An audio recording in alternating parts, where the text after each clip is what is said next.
Hello friends, welcome to খেল দুনিয়া। 4 match পর মোহনবাগানের জয়রথ থামলো। এফসি গোয়ার কাছে 2-1 গোলের ব্যবধানে পরাজিত হলো মোহনবাগান। তো ম্যাচটা কিন্তু মোহনবাগানের একদমই আজকের ভালো যায়নি। সব দিক থেকেই মোহনবাগান কিন্তু আজকে ভালো খেলতে পারেনি, সেটাই কিন্তু দেখা গেছে। তো ফার্স্ট 11 যদি দেখো তো সেখানে যে খুব একটা বেশি চেঞ্জ ছিল তা কিন্তু নয়। মোহনবাগান কিন্তু প্রত্যেকদিন যেমন দল নামে তেমনই প্রায় দল নামিয়েছে। তো সেখানে প্রথমার্ধে মোহনবাগান নিজেদের মধ্যে খেলছিল, পাস খেলছিল, সব করছিল, তবে অ্যাটাকিং থার্ডে গিয়ে তারা কিন্তু খেই হারিয়ে ফেলছিল। তো এর মধ্যে কিন্তু ম্যাচের 12 মিনিট নাগাদ ম্যাচের গতির বিপরীতে গিয়ে একটা গোল হজম করে মোহনবাগান, যেটা কিন্তু একদমই দুর্ভাগ্য বলা যায়। কারণ একটা শট নিয়েছিল এফসি গোয়া, সেটা কিন্তু ডিফ্লেকশন হয়ে একদম উপর দিয়ে গিয়ে গোলে ঢুকে যায়। কারোর কিছুই করার ছিল না, কোনো ডিফেন্ডারেরও কিছু করার ছিল না, বা গোলকিপার বিশালকায় তারও কিছু করার ছিল না। তো এই গোলটা খেয়ে যাওয়ার পর মোহনবাগান একটু হতোদ্যম হয়ে পড়ে। তারপর কিন্তু মোহনবাগান ম্যাচে ফেরার চেষ্টা করে এবং একের পর এক অ্যাটাক তৈরি করতে শুরু করে। তবে মোহনবাগানের যে জায়গাটা সব থেকে দুর্বল সেটা হচ্ছে জেমি ম্যাকলারেন এবং দিমিত্রি পেটারস। এই দুজন থাকা মানে মোহনবাগান প্রায় 9 জনে খেলার সমান, তেমনটা কিন্তু মনে হচ্ছিল দেখে। কারণ দুজনে কিন্তু জাস্ট বল ধরছে, বল পাচ্ছে, সেগুলোকে নষ্ট করছে যেভাবে হোক। তো বাকি প্লেয়াররা চেষ্টা করলো, এই দুজন প্লেয়ারের থেকে কিন্তু সেভাবে তেমন কিছু দেখা যায়নি। হ্যাঁ, দিমিত্রি পেটারস হয়তো চেষ্টা করছেন, তবে সেই চেষ্টা কিন্তু কোনো কাজের কাজ হচ্ছে না। তো সেদিক থেকে দেখতে গেলে এই দুজনের জন্য কিন্তু মোহনবাগান অনেকগুলো অ্যাটাক নষ্ট হয়েছে। তবে এইভাবে কিন্তু মোহনবাগান বেশ কিছু অ্যাটাক তৈরিও করেছে, তবে সেগুলো কাজে লাগাতে পারেনি। লিস্টান এবং মনভীর দুই প্রান্ত থেকে কিন্তু যেমন অ্যাটাক তৈরি করে সেরকম কিন্তু অ্যাটাক তৈরি করেছে, তবে সেইগুলো কিন্তু একটাও কাজে লাগাতে পারেনি। তো প্রথমার্ধে 1-0 গোলে মোহনবাগান ড্রেসিং রুমে ফেরে। দ্বিতীয়ার্ধে শুরু থেকে মোহনবাগান একের পর এক অ্যাটাক তুলতে শুরু করে। সাহাল আব্দুল সামাদের একটা দুর্দান্ত শর্ট ব্যাক সাইড ভলি, সেই সাইড ভলিটা কিন্তু বাঁচিয়ে দেয় গোয়ার গোলরক্ষক। তারপর মোহনবাগান গোল পায়, সেটা হচ্ছে পেনাল্টি থেকে।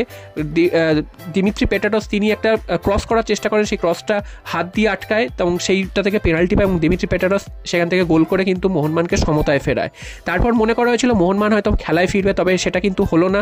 মোহনবাগান অ্যাটাক করেছিল ঠিকই, তবে সেই অ্যাটাকগুলো একটাও কাজের কাজ হয়নি। সেই মোহনবাগানের সমস্যা যে জেমি ম্যাকলারেন, তিনি কিন্তু একের পর এক শট মেরে নষ্ট করেছেন এবং ভয়ে পায়ে বল ছোঁয়াতে পারেনি, গোল লাইনে দাঁড়িয়ে তিনি গোল করতে পারেনি, সেটাই কিন্তু হয়েছে। তারপরেও তাকে কিন্তু সারা ম্যাচ রেখে দিয়েছিল মলিনা। তো মলিনারও এখানে দোষ আছে, তিনি ঠিক মতন কিন্তু দল নামাতে পারেন না বা সাবস্টিটিউশন ঠিক সময় মতন করতে পারেন না। দিমিত্রি পেটারস পেনাল্টিতে গোল পাওয়ার পর তাকে কিন্তু তুলে নিয়ে জেসন কামিংসকে নামায় এবং জেসন কামিংসের সাথে জেমি ম্যাকলারেনকে জুড়ে দেয় এবং মাঝ মাঠে কিন্তু থাপাকে আমরা দেখতে পাই, তবে কোনো কাজের কাজই কিন্তু হয়নি। হ্যাঁ,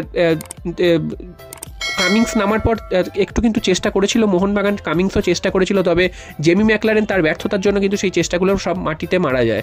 তো মোহনবাগান কিন্তু সেকেন্ড গোলটা হজম করে, সেটাও একটা ডিফেন্সের ভুলে, যেটা আমরা কেরালা ব্লাস্টার্স ম্যাচে দেখেছিলাম যে মোহনবাগানের ডিফেন্স কিন্তু সেকেন্ড হাফে একদমই দাঁড়িয়ে যাচ্ছিল, সেটাই কিন্তু আজকের হলো। আশিস রায় তিনি কোথায় ছিলেন জানি না, তো তার ভুলের জন্যই কিন্তু মোহনবাগান গোল হজম করলো। ফাঁকায় হেড দিয়ে চলে গেল গোয়ার প্লেয়ার এবং সেখান থেকে 2-1 হয়ে যাওয়ার পরও আশা একটা ছিল, কারণ মোহনবাগান আগের ম্যাচেও 2-1 গোলে পিছিয়ে থেকে ফিরে এসেছিল, তবে আজকের কিন্তু সেটা আর হলো না, কারণ সব ম্যাচে একই রকমভাবে ফিরে আসা যায় না। তো তারপরেও মোহনবাগান অনেক সুযোগ পেয়েছিল, তবে সেই সুযোগগুলো নষ্ট করে সেই জেমি ম্যাকলারেন, তিনি হয় পা ছোঁয়াতে পারেননি, নাহলে হেড করতে পারছেন না। যেভাবে তিনি সুযোগগুলো নষ্ট করেছেন সেগুলো কাজে লাগাতে পারলে মোহনবাগান কিন্তু আজকেরও হেরে ফেরে না। তো যাই হোক, মোহনবাগান আজকের হেরে গেছে, অনেকদিন পর মোহনবাগান হেরেছে, প্রায় 8 ম্যাচ পর, এবং লাস্ট 3 মাস বোধহয় মোহনবাগান হারেনি। তো সব ম্যাচ তো জিততে পারবে না কোনো দল, তো আজকের কিন্তু মোহনবাগানের খারাপ দিন গেছে, মোহনবাগান হেরে গেছে, যার ফলে মোহনবাগান 12 ম্যাচ থেকে 26 পয়েন্ট নিয়ে 1 নম্বরেই থাকলো। তবে যে একটা অ্যাডভান্টেজ মোহনবাগান পেয়েছিল, সেই অ্যাডভান্টেজটা কিন্তু আবার নষ্ট করলো মোহনবাগান, কারণ বেঙ্গালুরু 12 ম্যাচ খেলে 24 পয়েন্ট নিয়ে 2 নম্বরে আছে, 2 পয়েন্টের গ্যাপ এখন আবার তৈরি হয়ে গেল। গোয়াও কিছুটা সুবিধাজনক জায়গায় এলো, তবে গোয়া কিন্তু এখন অনেকটা পিছনে রয়েছে। এর পরের ম্যাচ পাঞ্জাব এফসির বিরুদ্ধে, সেই ম্যাচটা কিন্তু মোহনবাগানকে যেভাবেই হোক জিততে হবে, সেটাও অ্যাওয়ে ম্যাচ, এবং ডিফেন্সের এই ভুলগুলো কিন্তু দেখতে হবে। ডিফেন্স মাঝখানে খুবই ভালো খেলছিল, হঠাৎ করেই কিন্তু আগের ম্যাচ থেকে ডিফেন্স একটু কোলাপস করতে শুরু করে এবং সেইটা কিন্তু এই ম্যাচেও দেখা গেছে। এছাড়া মলিনার যে ভুলভাল যে গেম রিডিং, সেটাও কিন্তু দেখতে হবে, কারণ দল ঠিক নামাতে পারছে না। আশিক কুরুনিয়ানকে তাকে প্রায় 80 মিনিট নাগাদ তাকে নামানো হয়েছে, তাকে কিন্তু খেলার সেইভাবে সুযোগই দিচ্ছে না, যেখানে দেখা যাচ্ছে যে লাস্ট 2-3টে ম্যাচে তিনি কিন্তু গেম চেঞ্জার, তো তাকে কিন্তু আরেকটু সময় দিতেই পারতেন। এছাড়াও কিন্তু জেমি ম্যাকলারেনকে প্রথম থেকে একদম 90 মিনিটস খেলেই যাওয়ার কি মানে, সেটাও কিন্তু কোনো মাথা মুন্ডু বোঝা যাচ্ছে না। কামিংসকে কেন শুরু থেকে স্টার্ট করাচ্ছে না, যেখানে জেমি ম্যাকলারেন একদমই অফ কালার। তো এছাড়াও কিন্তু দিমিত্রি পেটারস, তাকে যত কম বলা যায় ততই ভালো, কারণ দিমিত্রি পেট্রাটসও কিন্তু যথেষ্ট খারাপ ফুটবল খেলছেন এবং যত সেট পিস হচ্ছে তিনি নিতে যাচ্ছেন, প্রত্যেকটা সেট পিসই তিনি কিন্তু নষ্ট করছেন। তো দিমিত্রি পেট্রাটসকেও কিন্তু ভাবতে হবে এরপর বেঞ্চে বসানোর কথা। তো এইগুলো কিন্তু মলিনাকে দেখতে হবে, কিন্তু মলিনা কিন্তু এই জিনিসগুলো দেখাতে পারছেন না বা দলকে কিন্তু ঠিকভাবে কন্ট্রোল করতে পারছেন না, একই দল নামিয়ে দিচ্ছেন এবং চেঞ্জগুলো কিন্তু সবাই বুঝে গেছে যে কার বদলে কাকে চেঞ্জ করবে কখন। তো নতুনত্ব কিন্তু কিছুই দেখা যাচ্ছে না। তো এইগুলো যদি শুধরাতে না পারে সেক্ষেত্রে কিন্তু মোহনবাগানের কপালে দুঃখ আছে।